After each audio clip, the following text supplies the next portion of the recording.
రాక్షసుల నుండి మహర్షులను రక్షించడం కోసం ఈ ప్రదేశానికి వచ్చిన షణ్ముఖుడు. ఈ ఆలయంలో స్వయంభుగా వెలిసిన 6 అడుగుల సుబ్రహ్మణ్య స్వామి వారి మూర్తి. విచిత్రంగా ఈ ఆలయంలో సుబ్రహ్మణ్య స్వామికి ఎదురుగా నెమలికి బదులు ఏనుగు ఉంటుంది. 8వ శతాబ్దంలో జయకొండ చోళంచే నిర్మించిన అద్భుతమైన ఆలయం. హాయ్, హలో, నమస్తే, వెల్కమ్ టు అవర్ ఛానల్ ఆలయ యాత్ర. ఈరోజు నేను మీ ముందరికి ఒక అద్భుతమైన పురాతనమైన ఆలయంతో అయితే వచ్చేసానమాట. ఇంతకీ ఏంది ఆలయం అంటే బాలసుబ్రహ్మణ్య స్వామి వారి ఆలయం. ఇది 8వ శతాబ్దంలో నిర్మించిన ఆలయం అన్నమాట. ఇంతకీ ఈ ఆలయం ఎక్కడుందంటే కాంచీపురం నుండి 30 కిలోమీటర్ల దూరంలో ఉన్న ఉత్తిరమేరు అనే ఒక చిన్న గ్రామంలో అయితే ఉంది. ఈ ఆలయానికి ఎలా చేరుకోవాలి అంటే కాంచీపురం బస్ స్టాండ్ నుండి ఈ ఉత్తిరమేరుకి రెగ్యులర్ గానే బస్సెస్ ఉంటాయి. ఆ బస్సు ద్వారా మనం ఈ ఆలయానికి అయితే చేరుకోవచ్చు అనమాట. ఈ ఆలయం తాలూకు లొకేషన్ కూడా నేను మీకు డిస్క్రిప్షన్ లో ఇచ్చుంటాను, చెక్ చేయండి. వీడియోని లైక్ చేసి స్టార్ట్ చేయండి. మన ఛానల్ ఏమైనా సబ్స్క్రైబ్ చేసుకోకుండా ఉంటే సబ్స్క్రైబ్ చేసుకోండి. రండి ఇప్పుడు మనం ఆలయం వద్దకైతే వెళ్దాం.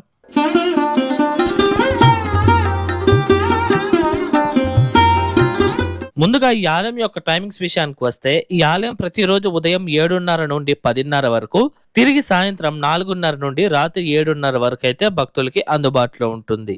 రండి ఇప్పుడు మనం ఈ ఆలయం లోపలికి వెళ్ళి ఈ ఆలయం యొక్క పూర్తి స్థల పురాణం అయితే తెలుసుకుందాం. పూర్వం ఈ యొక్క ఉత్తరమేరూరు వచ్చి చేయార్ నది ఒడ్డునైతే ఉంటుందన్నమాట. అందుకే ఈ యొక్క ప్రదేశాన్ని ఉత్తర వారుని అని కూడా పిలిచేవారు. పురాతన కాలంలో ఈ యొక్క ప్రదేశం మొత్తం నదీ తీరాలు అలాగే కదంబ వృక్షాలతో అడవి ప్రాంతంగా అయితే ఉండేదన్నమాట. ఇందుచేతనే ఋషులందరూ వాళ్ళు తపస్సు చేసుకోవడానికి ఈ యొక్క ప్రదేశాన్ని అయితే ఎంచుకునేవారు. అలా ఈ యొక్క ప్రదేశంలో కశ్యప మహర్షి తన ఆశ్రమాన్ని స్థాపించి ప్రపంచ శాంతి కోసం అలాగే మానవాళి సంక్షేమం కోసం తపస్సునైతే చేస్తూ ఉండేవారన్నమాట. అలా మహర్షులందరూ తపస్సును యజ్ఞాలు చేస్తూ ఉండగా అప్పుడే పరమేశ్వరుడి దగ్గర వరాలు పొందిన మల్లయాన్ మరియు మకరాన్ అనే 2 రాక్షస సోదరులు ఒక ప్రదేశానికి వచ్చి మహర్షులు చేస్తున్న ఆ ఒక యజ్ఞాన్ని భంగం చేసి వాళ్ళందరినీ ఎంతగానో ఇబ్బంది పెడతారనమాట. అప్పుడు మహర్షులందరూ ఆ ఒక రాక్షసుల యొక్క బాధను తట్టుకోలేక పరమేశ్వరుణ్ణి కదంబనాథుడిగా పూజిస్తారు. అప్పుడు స్వామివారు ప్రత్యక్షమై ఆ ఒక రాక్షసుల నుండి మహర్షులను రక్షిస్తానని మాటిస్తారనమాట. అప్పుడు పరమేశ్వరుడు తన 2వ కుమారుడైన సుబ్రహ్మణ్య స్వామి వారిని పిలిచి ఆ ఒక రాక్షసులను అంతం చేయమని ఒక ఖడ్గాన్ని కూడా ఇస్తారు. తన తండ్రి ఆజ్ఞ మేరకు సుబ్రహ్మణ్య స్వామి వారు ఈ యొక్క ప్రదేశానికి వచ్చి మొదట ఆ ఒక 2 రాక్షసుల్ని ఇక్కడ నుండి వెళ్ళిపోమని అయితే కోరుతారు. కానీ వాళ్ళు స్వామివారు చెప్పే మాటను కూడా పట్టించుకోరు. అప్పుడు స్వామివారు వాళ్ళతో యుద్ధం చేయడానికైతే సిద్ధమవుతారు. అప్పుడు సుబ్రహ్మణ్య స్వామి ఏం చేస్తారంటే తన వేలాయుధాన్ని ఇక్కడున్న మహర్షుల యొక్క ఆశ్రమం ముందు ఆ ఒక మహర్షుల్ని రక్షించడానికి కాపలాగా అయితే తన వేలాయుధాన్ని వదిలి ఆ 2 రాక్షసుల మీదకి యుద్ధానికైతే వెళ్తారు.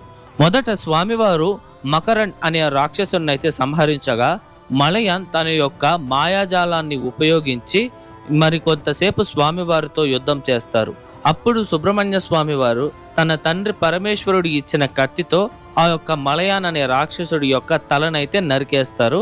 స్వామివారు ఈ యొక్క యుద్ధం పూర్తయిన తర్వాత ప్రస్తుతం మనమున్న ఈ యొక్క సుబ్రహ్మణ్య స్వామి వారి ఆలయం నుండి 11 కిలోమీటర్ల దూరంలో ఉన్న ప్రస్తుతం కదంబనాథర్ ఆలయం అనబడే శివాలయం వద్దకు వెళ్ళి అక్కడ ఒక శివలింగాన్ని ప్రతిష్ఠించి స్వామివారిని అయితే పూజిస్తారనమాట.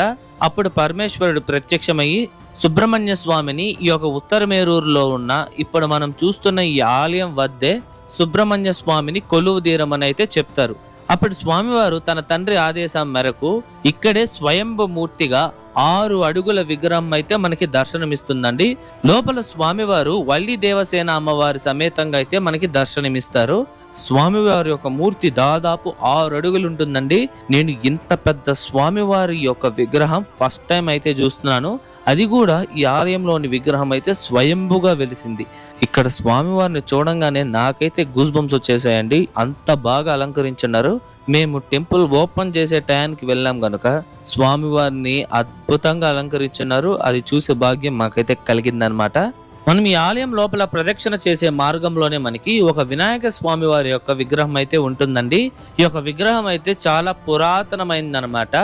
సాధారణంగా ఏ సుబ్రహ్మణ్య స్వామి వారి ఆలయాల్లో మీరు చూసినా సరే స్వామివారి ఎదురుగా స్వామివారి వాహనమైన నెమలైతే ఉంటుంది.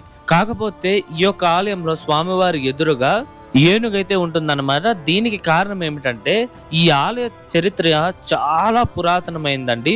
ఈ యొక్క స్థల పురాణం జరిగే సమయంలో స్వామివారి యొక్క వాహనం వచ్చేసి ఇంకా నెమలి అవ్వలేదన్నమాట.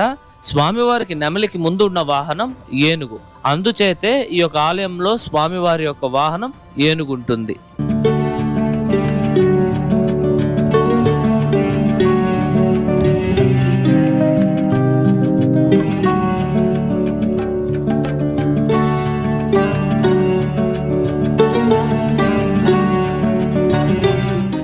మనం ఈ ఆలయం యొక్క పూర్తి నిర్మాణ చరిత్రను అయితే తెలుసుకుందాం.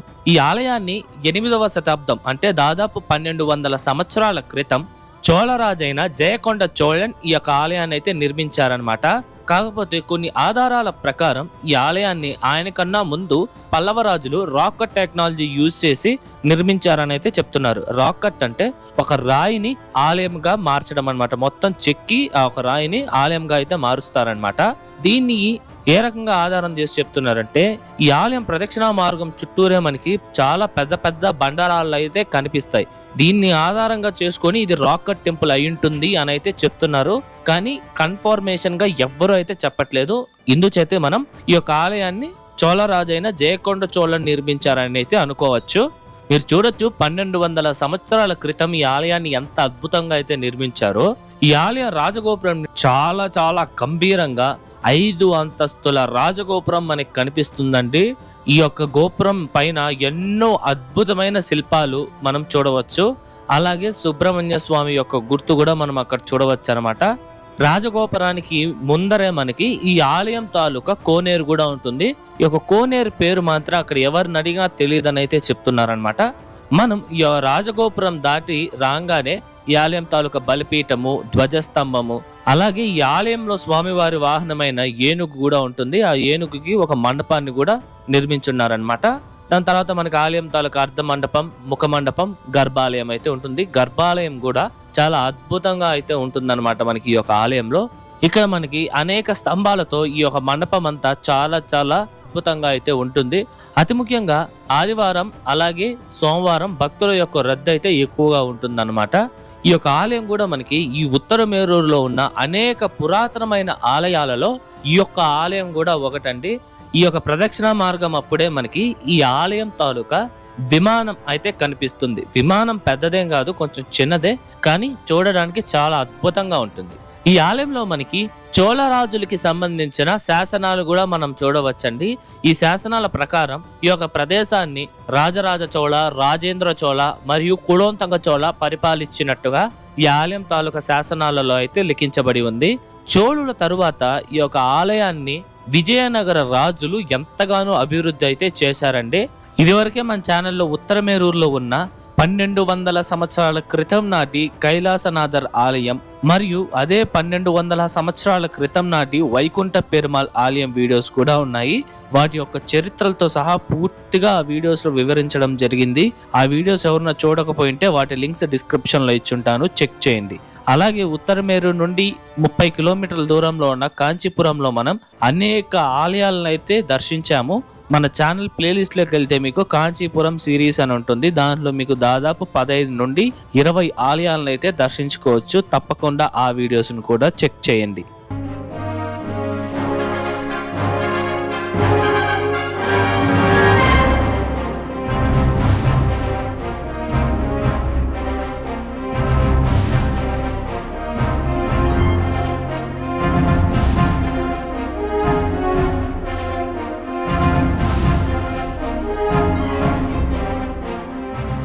ఇదండి ఇవాళ వీడియో ఎలా ఉంది, నచ్చిందా? ఐ హోప్ ఈ ఆలయం తాలూకా పూర్తి చరిత్ర మీకు అర్థమయ్యేలా చెప్పాను అనుకుంటున్నాను. మీకు ఎటువంటి డౌట్స్ ఉన్నా సరే మర్చిపోకుండా కామెంట్స్ లో తెలియజేయండి, నేను మీకు పక్కా రిప్లై ఇస్తాను. అలాగే ఈ వీడియోకి ముందు మన ఛానల్లో కాంచీపురంలో ఉన్న పనముడేశ్వర స్వామివారి ఆలయము, మదంగీశ్వర స్వామి వారి ఆలయం కూడా ఉన్నాయి. ఈ వీడియోస్ తాలూకు లింక్స్ నేను మీకు డిస్క్రిప్షన్ లో ఇచ్చుంటాను, చెక్ చేయండి. ఈ వీడియో ఎలా ఉంది, నచ్చిందా? నచ్చితే లైక్ చేయండి, మీ ఫ్రెండ్స్ అండ్ ఫ్యామిలీస్ షేర్ చేయండి. మర్చిపోకుండా మన ఛానల్ అయితే సబ్స్క్రైబ్ చేసుకోండి. మరొక అద్భుతమైన ఆలయం వీడియోతో మీ ముందరకు వస్తా. అంతవరకు మీ శివవరప్రసాద్ సైనింగ్ ఆఫ్.